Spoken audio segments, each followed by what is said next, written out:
Hey there, I'm Lee Ullman here with some big news from the National Young Farmers Coalition. We're partnering with Heritage Radio Network on a special season of The Farm Report. It's all about what's happening with the Farm Bill and how it impacts farmers and eaters. I am growing diversified vegetables on land that's been in our family for 150 years. And so with the pandemic, gentrification, property values going up, we had to sell the land and we lost it. Join us as we uncover the untold stories behind this massive piece of legislation that shapes how we grow our food, what we eat, and so much more. The problems we have had, those are things that come from earlier Farm Bill and USDA policy, right? Like Earl Butts, get big or get out. You know, it's my responsibility to know not only what I'm eating, but then like how that all came to be. And realize like, wow, like this piece of legislation, all this money, like it's technically something that I support as a taxpayer. While Congress debates the next Farm Bill, this is not just an invitation to listen. It's a call to action. Be part of the conversation. Subscribe to the Farm Report on Heritage Radio Network, wherever you listen to podcasts. This episode is brought to you by Visit Ithaca. Ithaca, New York boasts an authentic craft beverage experience, tasty farm-to-table culinary adventures, and scenic outdoor recreation among 150 waterfalls. Plan your trip today with help from visitithaca.com. Hey, this is Hannah, HRN's program manager. It's HRN's 10th anniversary and now our summer fun drive. So show your support for independent, revolutionary, entertaining food radio by becoming a monthly recurring donor. HRN is powered by a passionate community of thoughtful eaters, and we need each and every one of you to show your support so that we can keep bringing you your favorite food podcasts. It takes a village, and every dollar donated, every listener tuning in is essential to our continued success. So set up a donation for $10 every month. You'll show us that you want to be a part of a bright future for HRN. And you'll get one of our brand new limited edition Pizza Pocket t-shirts. So snag your new favorite tea and show us some love, all for the price of about 2 fancy lattes each month. Go to heritageradionetwork.org/donate today. And thank you. Hello and welcome to Snacky Tunes. I'm one half your host, Greg Bresnitz. On today's episode, we have Picnic, the co-founders of the all-day Rosé and Rosé Movement Festival that features amazing music and rosé that will be happening on Randall's Island in July. And from our archive, we have a special performance by the Spinto Band. So sit back, relax, and here's another episode of Snacky Tunes. We talk about food, we talk about music, with musical dudes, finger on the pulse, Snacky Tunes.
Something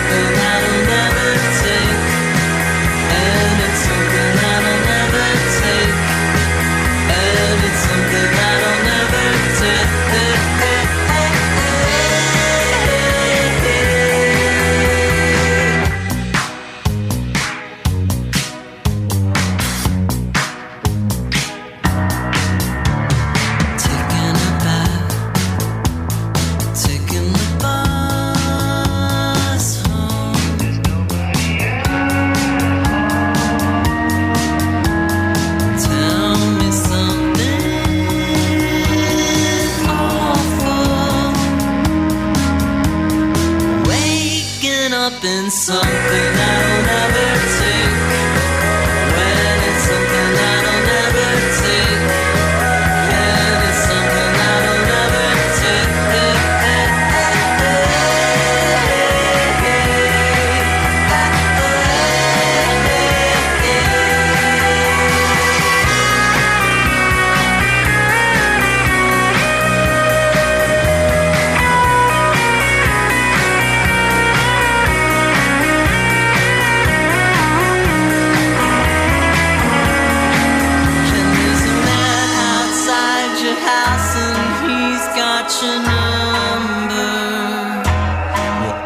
got you covered.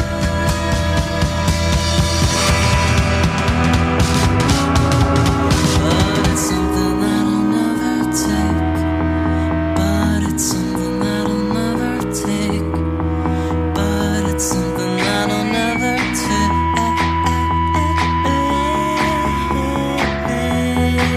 And it's something that I'll never take. When it's something that I'll never take. And it's something that I'll never take. And it's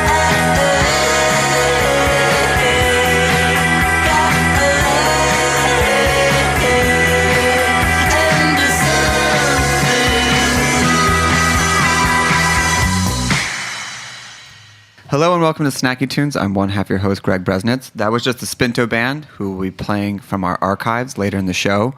But sitting across from me on what is, I think, the first non-rainy day in what seems like forever. Finally, yeah. Derek Van Bekergen, Yep. the co-founder of Picnic. Welcome. Thank you. How are you? I'm great. How are you doing? Good. As you said, first, finally good weekend out there.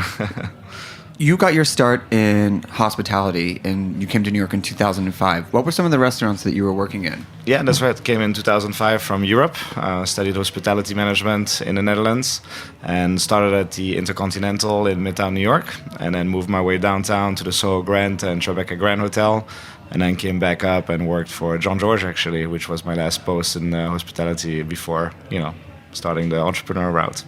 There's always that debate about going to hospitality school, culinary school versus just real world experience. What did you take from studying school that you brought or that gave you felt maybe an advantage when you came here in 2005? No, that's actually a great question. For me personally, like the studies were great, but you learn everything on site. It's all about the experiences you make.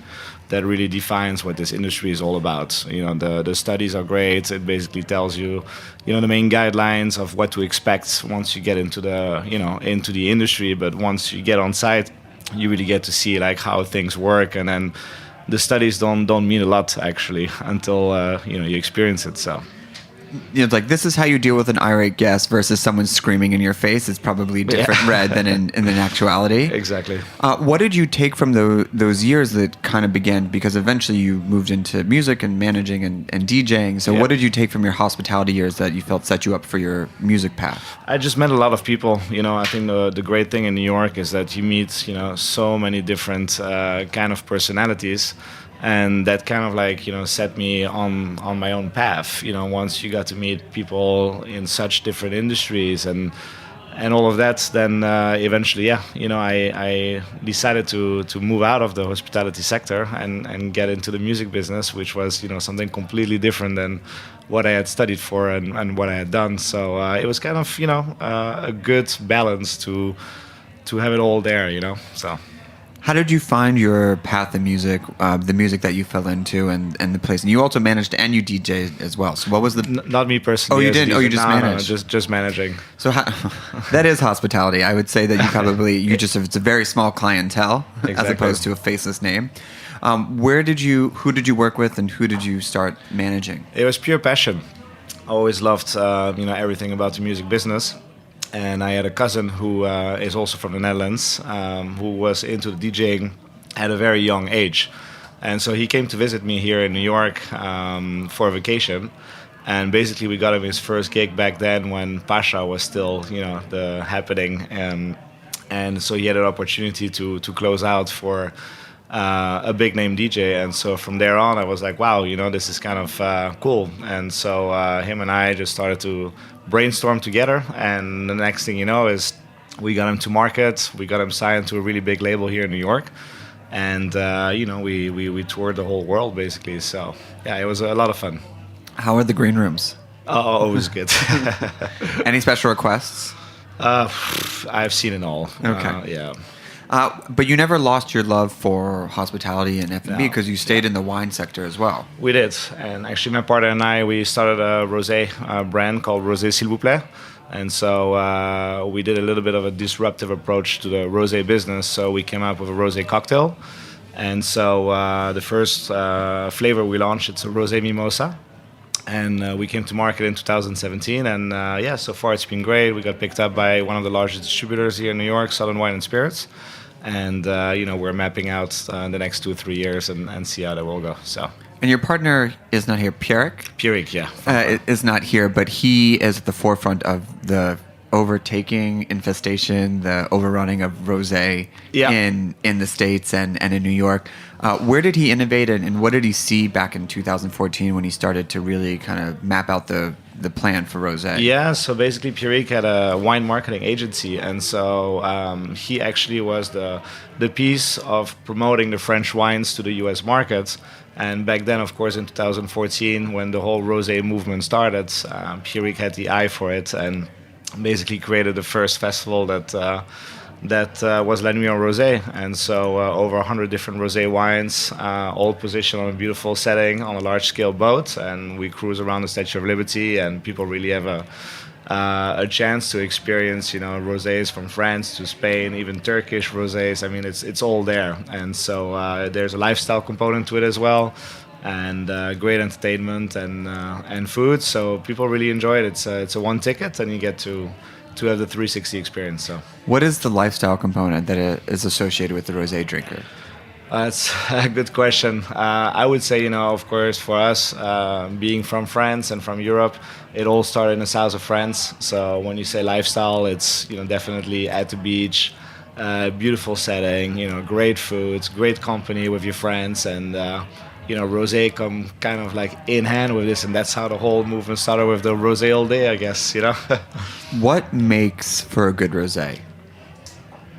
I mean, it depends. Everybody has a different type of palate, but I think rosé in general is just a very approachable wine. It's not too complicated. There's really not a lot of thought that goes into it when you drink it, and that's why I think it's become so popular, because a lot of people get nervous when they go into wine stores and they don't know what to choose from. They see all these like bottles everywhere, and they get like a little uncomfortable. And I think with rosé, it's just such a positive energy all around it that people really like to drink it during the day with their friends on a nice setting, and yeah. Why is it so Instagrammable? I don't know.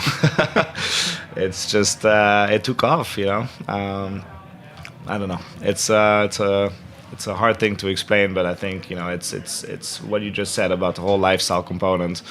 And people usually, drink it with friends, and then, of course, it gets automatically shared on the social media platforms, and yeah. So, is there a fear of a rosé shortage this summer? I know that was like a fake headline. Yeah. That was like 2 years ago. They're like rosé shortage. Yeah, I think it was like the New York Post picked up on it, and it was more of a PR stunt, I think. But there's definitely no shortage of rosé. There's actually too much rosé out there.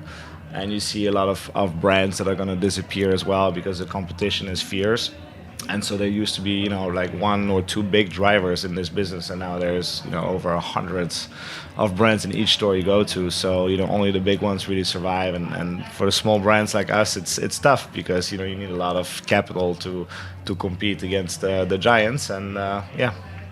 So for La Nuit and Rosé was the first one. Yeah. Where did Picnic come from? So that was basically after we had done La Nuit en Rosé for 3 years. We realized that there was so much more to do than just La Nuit en Rosé, and so we wanted to get away a bit from the whole tasting environment. And so Picnic was really created for the occasion of drinking rosé and adding more to it than just food and wine. And so the whole music element came to play, where we created a nice little lineup. And some cool artists from all over the place came, and so we were able to gather 6,000 people on our first picnic 3 years ago, which was really impressive for us as well. And from there on, the whole festival just kept growing, and so it's been 3 years now, going into our 4th year, and we're super excited. So who was on the first lineup? Oh, there was local bands and local DJs. We had a band from Australia, Miami Horror was there. We had a DJ from Germany, Claptone, which back then, he was still not really known, and now of course he blew up, and it's one of the top guys out there. and a lot of local artists, guys from Holland and Germany that DJ at all our festivals. So it was a good, solid little lineup we put together. I know that you sit on the music programming side of it. What music pairs well with an all-day rosé festival? I think diversifying it. We are trying not to go for just one theme of music. We're trying to really come up with a nice, programming from, slow tunes to a bit more, elevated, towards the end of the day, as people are definitely, getting into the party vibes. But we really try to come up with a mixture of things, and not just go for one type of music. So this year we're actually introducing 2 stages for the first time, and so main stage will really focus about bands, and then the side stage will really focus about DJs and try to create an experience there. So as you've grown along this time, it's obviously riding the rosé wave. Yeah. As you've grown, so is the rosé movement. Where do you think that it comes to a point where it's really amazing, and like what type of people are attracted to it, and what type of audience comes to Picnic that also aligns with the rosé movement? Yeah, definitely females. We have about 80+% of our ticket buyers are women. It's insane, and I'm actually quite in shock. 80%? 80%. Just want to make sure I heard that right. Yeah. And I'm actually surprised that the guys have not picked up on it yet. It's just or other women. Or other women, yeah. It is Pride Month. And so to come back to your question, I think with the whole rosé movement, of course, it's going to reach its peak. And so what we are doing right now actually is we are putting a lot of focus also on the spirits. And so you'll see major companies out there, they're already getting into the whole flavored vodkas, and it's all rosé flavored gins and tequilas. And so, we're introducing some cool brands this year that are definitely riding that pink movement, and so we created a bunch of cocktails with them that we're really excited to showcase this year. We're going to take a quick musical break, play a song from our archives, and we'll be back here on Heritage Radio Network.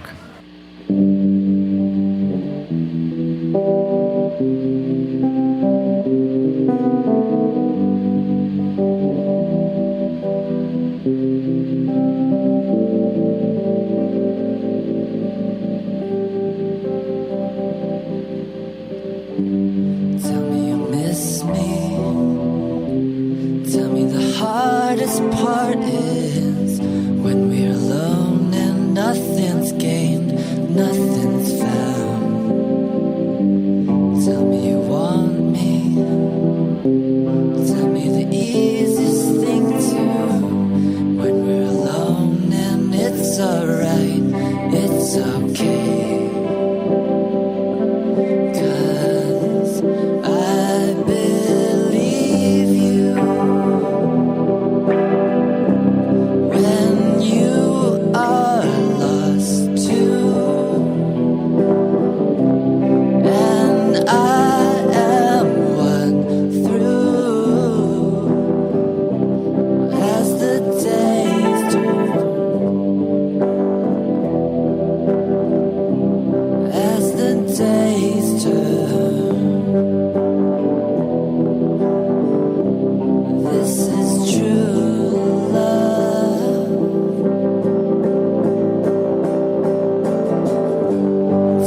So you mentioned that you are introducing additional spirits, additional cocktails, but your food offering is expanding as well. Yeah. The first one was actually a picnic where people brought their own food. How did that work, and where was the evolution to do a more expanded food offering? Yeah, so people had the option to bring either their food, or we also had a partnership with chef Chris Santos from Vandal and Stand Social, who had his 3 restaurants positioned on site. And he also curated picnic baskets that people could pre-order from. So we wanted to make it easy for people, and as we were marketing the brands, we didn't want to come up really with, just one option out there. So people really did enjoy that they could bring their own, offerings from home. And as the program started to become bigger and bigger, we started getting more interest from restaurants.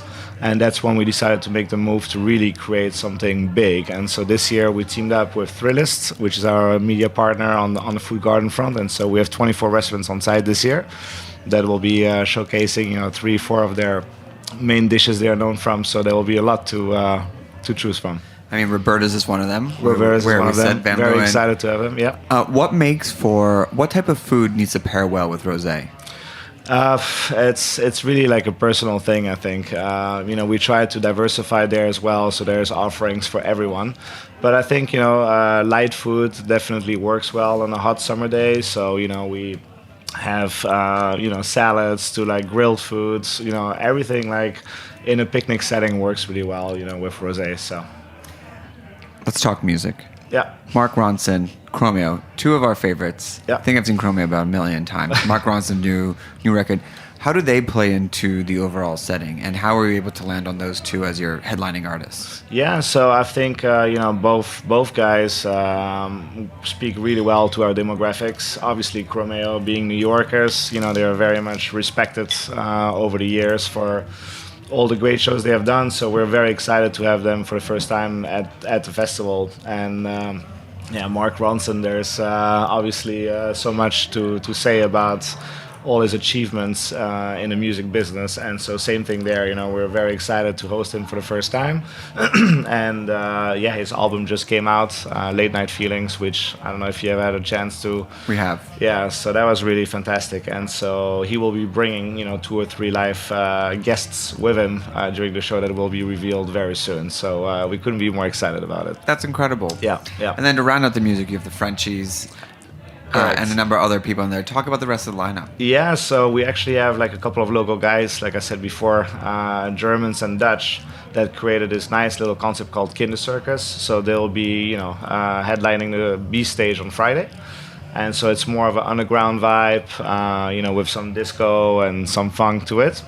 And then on Saturday, we have a bunch of French guys that are residents in Vegas and in Paris that will be more going for an open format approach. And so, they put a nice little, team together. So we'll be able to, showcase different styles of music so people really have a chance to experience, different styles. So style is another element of this, and everyone is it required or encouraged to wear all pink or all white? Well, it started with the whole, pink and white movement, and so people now get creative. We definitely don't make it mandatory, but it is highly recommended because it's kind of cool when you have 10,000 people, on the field and everybody is following the dress code. It's kind of what makes the vibes of the festival so special because everybody is respecting, the colors that we try to put forward at the festival. So once you see a gigantic sea of pink and white, it's quite special, especially from an aerial standpoint. So, do you have your outfit yet? Not yet. No, we'll see. Are you nervous about it? No, not at all. Comes together. Yeah. And you also moved the festival this year. It started Governor's Island, and now you moved to Randall's. What was the decision, and how will it change the dynamic? So we were 3 years on Governor's Island, had a fantastic experience there, and as the festival, got bigger and bigger, of course, we were limited as far as what we could do on Governor's Island, and not having access with bridge and roads can make it really tough from a logistical standpoint. And so an opportunity came at Randall's Island that, big festival panorama didn't come back, to our big surprise this year. So, of course, we jumped on the opportunity. And as we're, trying to grow this thing, Randall's Island came with a natural first choice, because it's really the only place in New York that will allow you to have, a large crowd. So, we're there to stay, and we're very excited about the first year there. Let's talk about the Rosé. What are you serving? How do you make the selection? Because for your earlier, you had 100 tasting. It's a much more narrow approach to it. Correct. How do you select this? Who gets to serve? What are you going for? How are you presenting options? What's the thoughts? Yeah, so we are serving Chateau d'Esclans again this year, which is like our number one sponsor since the very first day we started La Nuit en Rosé. And so they have a really nice portfolio. So, of course, Whispering Angel, that everybody knows. And they have also L'Éclat. They started a new brand called The Palm, which will be our Frosé. That will be the brand that we will use to do that. And so they take the exclusivity on the category. As you said, Picnic, it's a very different setting than La Nuit en Rosé, where we are not trying to showcase too many different brands. It's really about the occasion. And so, we're excited to team up again with them and have them on site again. So that's on the rosé, and then of course spirits. We'll be serving tequila, vodka, and gin this year, and we came up with some really creative cocktails there. So I'm very excited to have that as a new perk this year. When you're creating cocktails that have rosé as a main ingredient, how do you strike that balance? So actually, rosé is not the main ingredient of those cocktails, but it's in the rosé movement. So expect pink cocktails. So anything from spritz to any other cool summer cocktails that will be a good fit. Amazing. Well, Derek, thank you so much for coming on the show. Where can people get tickets? Where can they get VIP passes, pool experience, etc.? Where can they go? All through our site, picnic.com. So it's all listed there. And for those who know, it's PINK. Correct. Just so you can hear it. Well, thank you for coming on. We're going to take a quick break. We have a song from our archives, and they'll be here back in studio with the Spinto Band from an earlier Snacky Tunes episode here on Heritage Radio Network.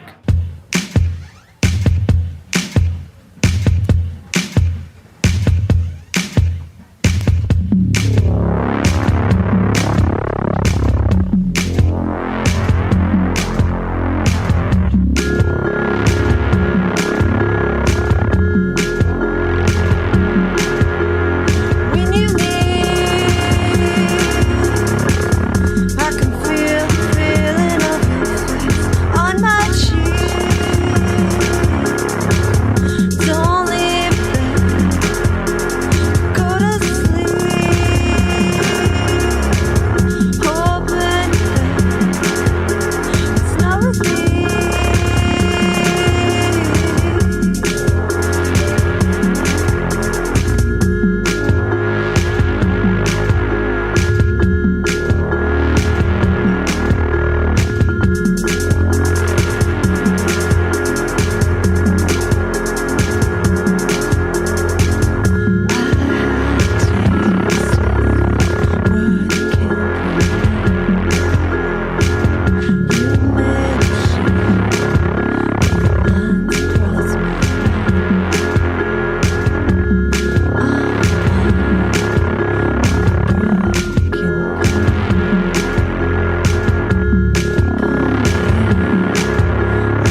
This episode is brought to you by Visit Ithaca.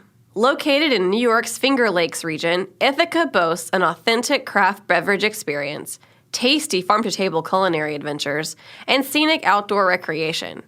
As the saying goes, Ithaca is gorgeous. The city is home to 150 waterfalls and gorges sprinkled through its downtown and sloping hillsides. State parks and acres of natural lands offer outdoor recreation for every level of enthusiast.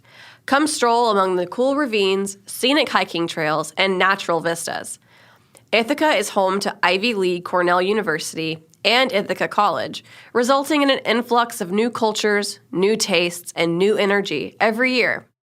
There's so much to explore, from art galleries and museums to unique attractions like the Cornell Lab of Ornithology. Ithaca sits at the heart of a blossoming heritage and craft cider industry.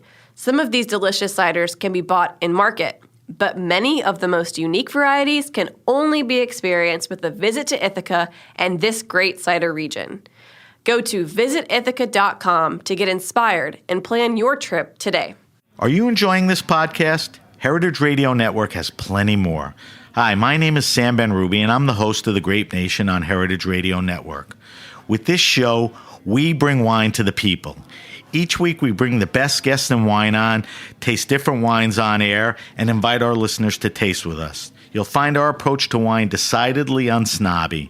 You can find The Grape Nation wherever you listen to podcasts and on heritageradionetwork.org. We are live in studio at Spinto Band. Welcome, boys, to Snacky Tunes. Hello. How is the pizza? How's the beer?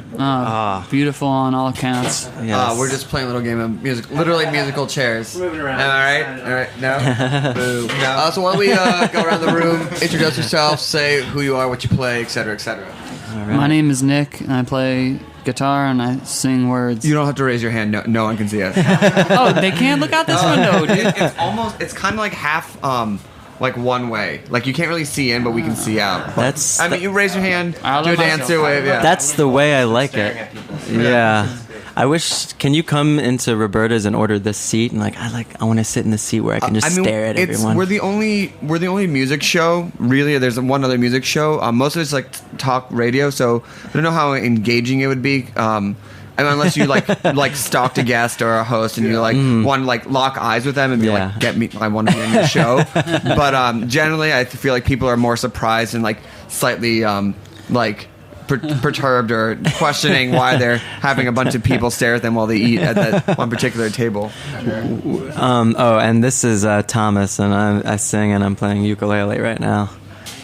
This is Joe. I play some guitar and sing a bit. And Sam, and I'm playing some keyboards. Nice. So you guys have been around for a while, so why don't you give some people background on where you're from and what you've been up to the last few years? Oh, wow. Well, we do broad questions here. Well, we're total broad. Well, we're from the Wilmington, Delaware area, and we've spent the last couple of years holed up in a recording studio that we built maybe about 3 years ago, and we've been recording. We recorded a record there. We did a documentary film soundtrack, and we've just been working out of there for the last 3 years or so. What was the documentary? It was a documentary called Biba, which is about the democracy. We've been feeding them beer and pizza, so it's a documentary called Biba about democracy in a little island in the Pacific Ocean called Tinian. So this island was kind of post World War II, kind of the U.S. has been kind of up in its grill and sort of coaching it along and telling her about democracy and how cool it is. And so then this film kind of documents an election in this island a couple years back. And what is the process of writing music for a documentary? Like how does that work versus the process of collaborative writing a record?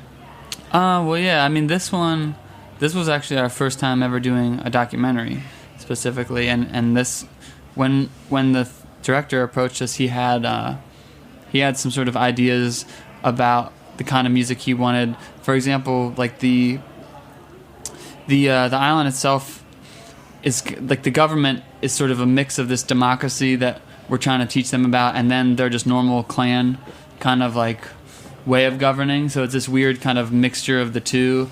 And the one thing that he noticed was it was really kind of like had a vibe of the Wild West. I don't know if that's appropriate or what, but that's what the way he felt. And so he wanted kind of like a spaghetti western soundtrack mixed with some island music and stuff like that. Can you give us like 20 seconds of like what that sounds like? Oh man, let's see.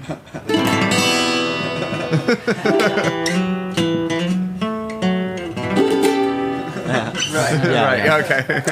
A little bit like that. I like that. And then the new album that you guys put out yourself, right? Yeah, that's correct. Well, before we get to that, because I feel like it's a good chunk. Let's talk about the studio that you built, which I feel, well, that had to come before the album, right? We keep things chronological here. We get really confused. So that's the egg to our chicken. I mean, when I moved here to New York, 2005, 2006, you guys were around. We played. What was that? Roscoe's. Do you remember? Oh yeah. I saw you guys play there. Yes. Yeah. Right? Wow. That's bringing it back. Yeah. Right so I there. saw you guys play there. Wow. Yeah. Fred Armisen introduced us at that show, I really? believe. He just opened up for That Dog, who I saw this week. What do you mean he opened up? Like he did 20 minutes. Wow. It was sort of funny. You know. That's his style. Yeah. So you guys. So what made you decide to build a recording studio and go that route, or how did that come about? Well, we were just seeking a location that we could all. It had been a dream of ours from very long ago when we were little kids, and for whatever reason we just ended up recording the previous 2 records in recording studios, booking time, like, okay, here we have a month to do this, blah blah blah, get out the songs, and we just wanted to approach the record with a more relaxed time frame, and we found this amazing space that used to be a garden center greenhouse, chicken coop, nice, in a very pastoral section of Delaware. Any soundproofing issues? Only thing, there was this pizza place attached to it that was really noisy. No, it was great. All right, let's get a song. Wait, who's singing so you can get the mics? This will be Nick singing on this number here. So yeah, I don't know how we want to do this. Spinto Band live on Snacky Tunes. Yes, indeed. Snacking it up. 1, 2, 3.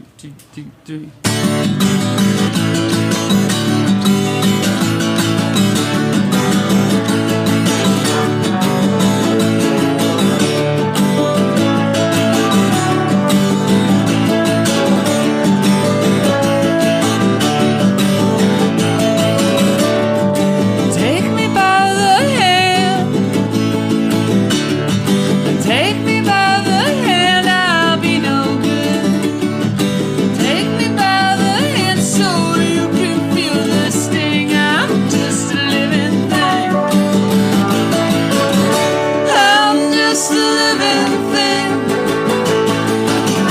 I'm just a living thing. True to life and in the flesh, a living, breathing, burning mass. I'm just a living thing.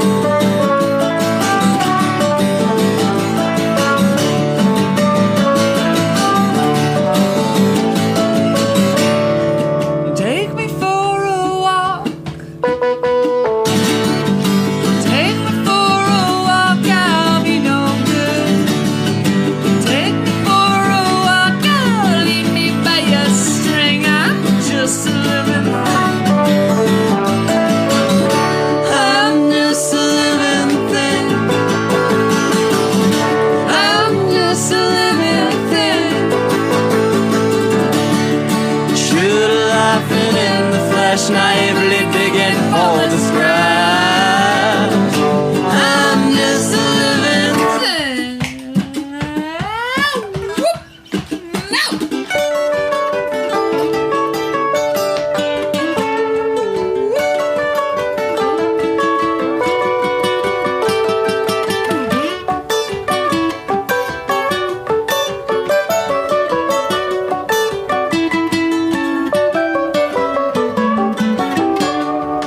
Take me as I am. Take me as I am, I'll be no good. Take me as I am, no, I don't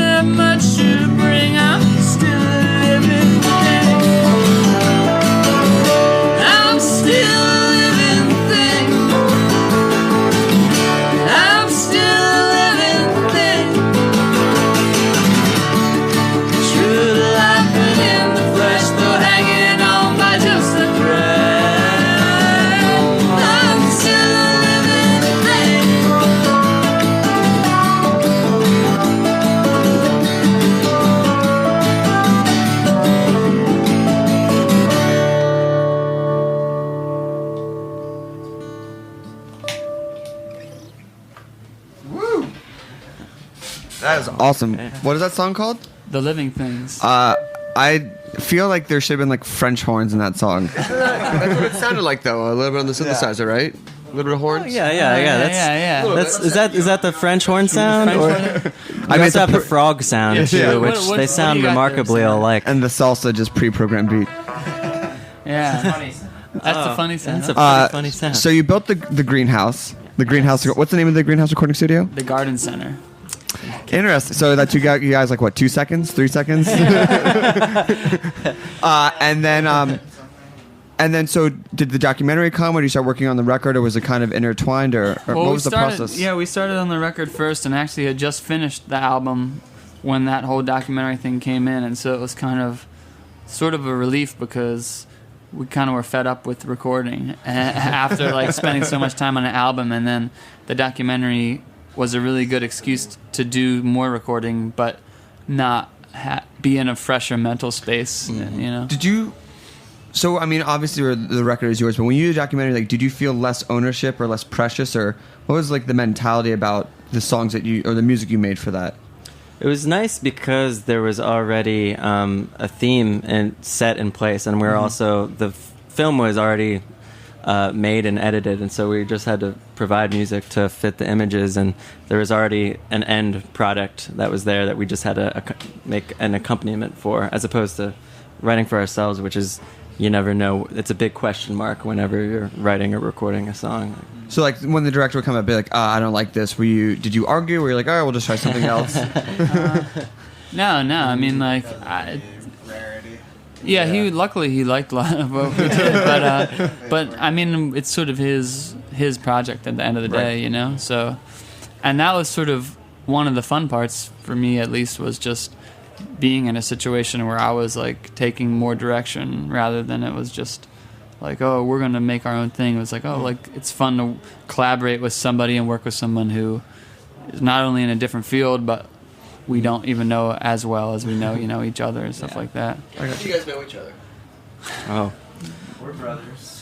Yeah. And my brother is also in the band. Yeah. Here today. We were just childhood friends. Our parents were friends with each other, and we met Nick in lower school in Wilmington, Delaware. And you're all still friends. Yeah. Apparently. Well, 4 of you have to be because you're brothers. Yeah. And so the new record is out on your own label. What's the name of the label? Spintonic Recordings. So 1 second. This time. Yeah, you got to just get really. No need to reinvent the wheel. So what was the decision, to lead you to make your own record, and what tools are you using to get the record out there?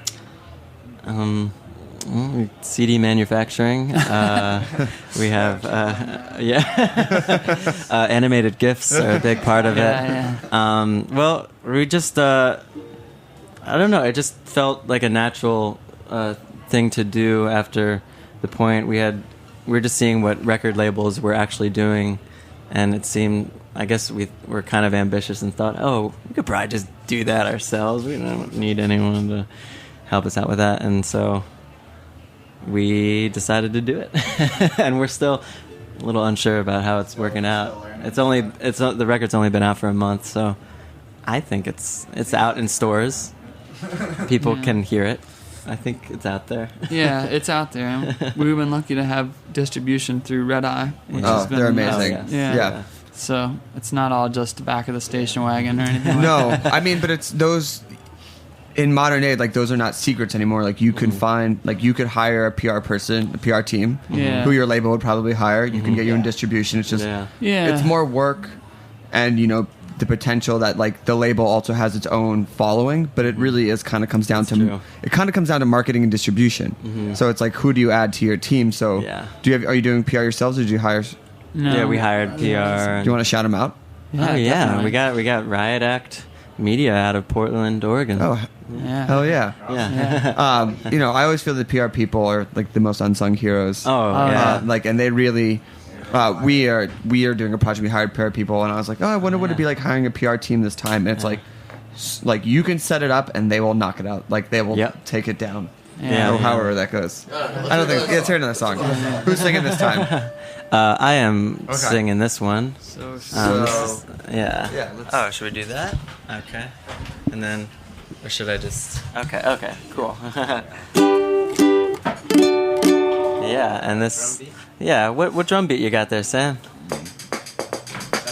That's pretty fast. Yeah, our drummer. Day, Yeah, our drummer took the day off for Memorial Day. Maybe a tiny bit slower. Yeah, how about that?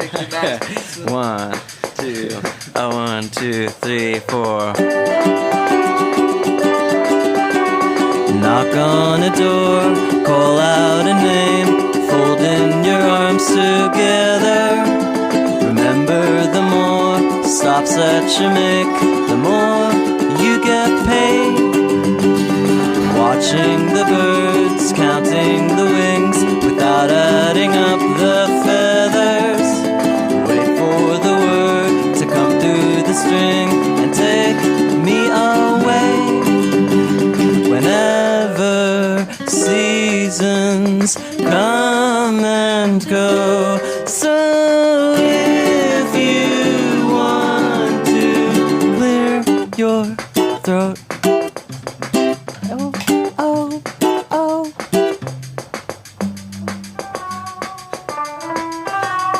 breaking the news after today, after the legs get broken. Remember, the more backing away from this burning lake. Whenever seasons come and go, so if you want to, you can try tonight. Any night is the night, and you know if it's right. When it's right, then it's right, and you know if you know when to clear your throat. Oh, oh, oh, clear your throat. Oh, oh, oh.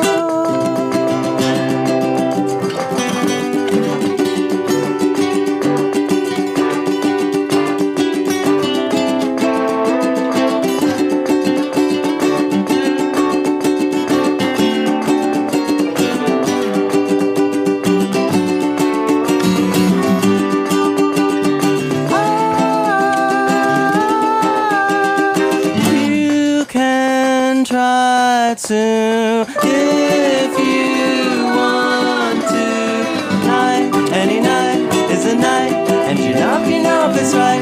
When it's right, then it's right, and you know if you know when to ask me to leave. Hear my voice, down as in my muscles and relax. I believe that the choice I've been given was given in fact known first.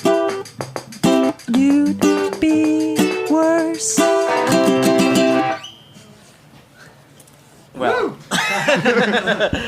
I was gonna ask, what are you guys smiling about when you guys gave each other like the we're in a band smile right there? So, whoa. The drum beat was really hard to fit. Yeah. I think we didn't. That's why. Yeah, we're good. Nobody noticed. That was an experimental rhythm that we're doing. It was sort of what we learned from the island research that we did on the documentary is that those crazy polyrhythms that they do. So that's what we were displaying there. All right. So what do you guys eat when you're recording? What do you guys do? Do you guys cook a lot together? Oh man, that's a great question. Is that the obligatory food question we have to ask? Are you familiar with Delaware's regional cuisine specialties? No. Well, right by the studio, we have this place called Capriati's. Okay. Which is Hoagies. Okay. Okay. That's what we do. Oh, well, I mean, we're from Philadelphia, so we're... yeah. You guys have Wawa down there? Oh, Wawa, please. There's a 24-hour Wawa within walking distance In of the fact, studio. I would almost say the honorary snack of the studio is from Wawa, which is the Hers cheddar horseradish potato chips. Oh yeah. I mean, So I don't know if you've had them, but No, I've not had the privilege. they're good. I'm a huge fan of it. Is there actually any like Delaware specific cuisine, like Like the cheese coney from Cincinnati or things along the. Well, there's Scrapple, I think. Okay. That's like pretty like yeah. Yeah. Have you had Scrapple? Any of you? Oh Okay, yeah, I was raised on Scrapple. Oh, okay. So and I recommend it to anyone that is skeptical. Oh, it's great. Yeah. But there's a lot of people you tell them about Scrapple and they look. I mean, they also probably don't know half the shit they eat is like equally as weird and and awful for them. So I'm from Australia that just tried it for the first time. Oh really? What does an Australian think? Liam, he was into it. Okay. Australians like Scrapple. Okay, yeah, you heard it here That's a first. bombshell. They also like Vegemite. Can I ask what's your go-to order at Wawa? Oh, at Wawa. For the hoagie section? Okay. I think you can tell a lot by a man by the type of sandwich you orders at Wawa. Okay. And a follow-up, do you just order the same sandwich over and over, or do you have... Wait. This is a great question for our drummer who is very absent. We can be his proxy. Okay. Jeff is he you know, as many the people don't know, you at Wawa you order on a screen, which is new, which is like 5 years. Yeah. You know, Yeah. it didn't used to be that way. Yeah, and I think it's brilliant because I don't like asking someone if I want a little bit of mayo. Or you can be as picky as you want with the machine, and our drummer Jeff was notorious for making these crazy sandwiches. I don't know what he would use, the ciabatta bread. Oh man, horseradish and blue cheese, buffalo or chipotle. I don't know. It He sounds had a gross bunch of when you say it buzzwords. like that. But let's just let the record show the person who works at Wawa. One time, Jeff put his order into the screen, and when the guy delivered the sandwich, he said, "This is a masterpiece," and gave him his sandwich.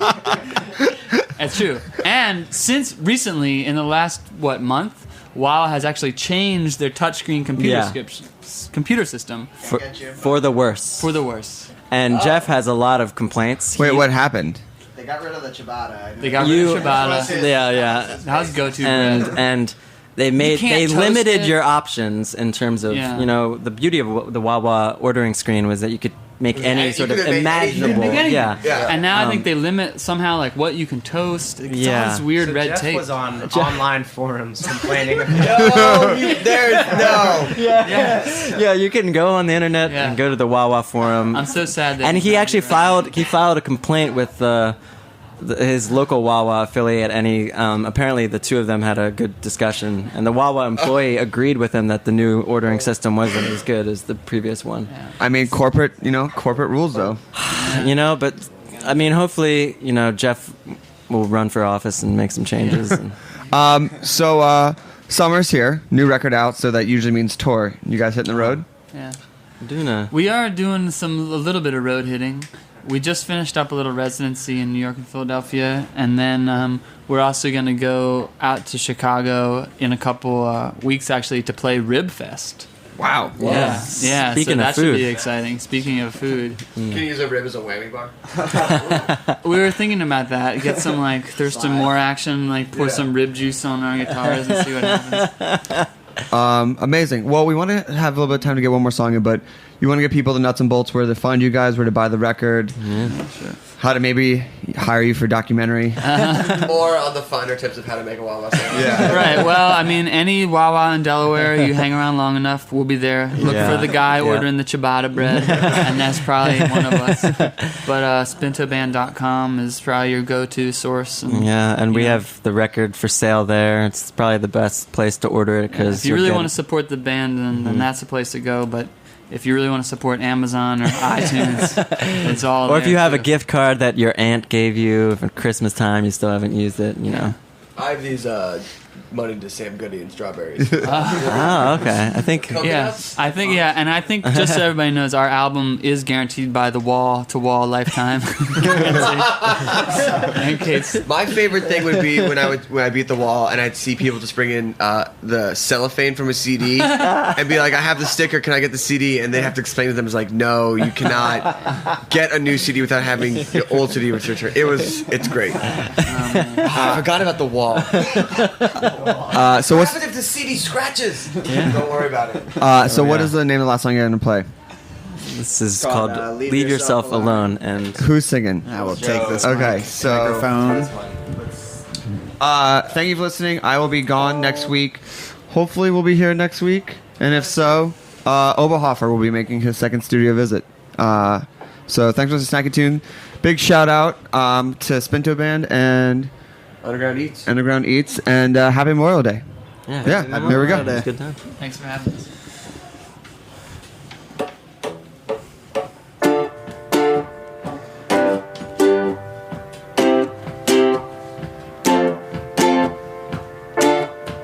You should understand there's nothing to talk about. You and I may just disagree. You and I can't relate. What do you mean? You could hardly get to your feet. You won't leave yourself alone. How could you turn this down when it's something you needed? You left off on the telephone that you had been meaning to dial. Deny terrible you hurt yourself to the bone. You say that this doesn't matter to you, little Lucy. Oh, why won't you leave yourself alone?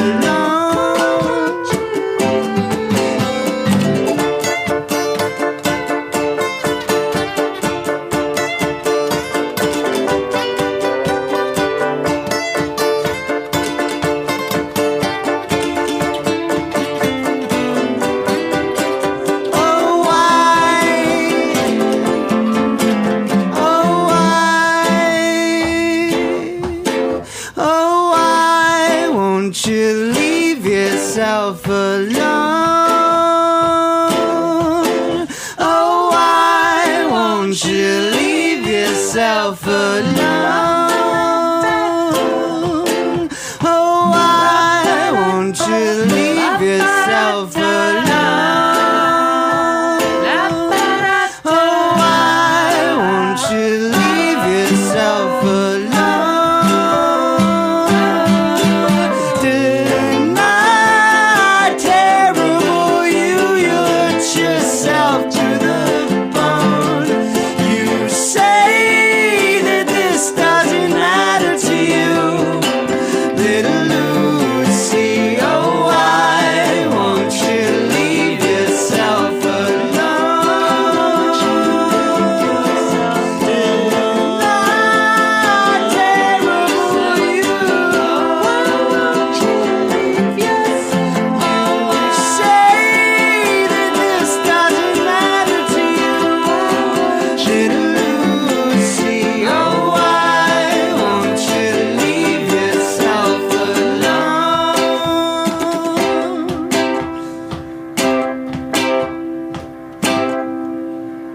We talk about food, we talk about music with musical dudes. Finger on the pulse, snacky tunes. Thanks for listening to Heritage Radio Network, food radio supported by you.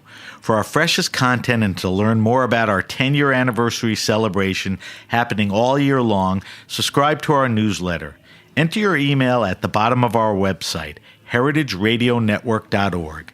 Connect with us on Instagram and Twitter at heritage_radio.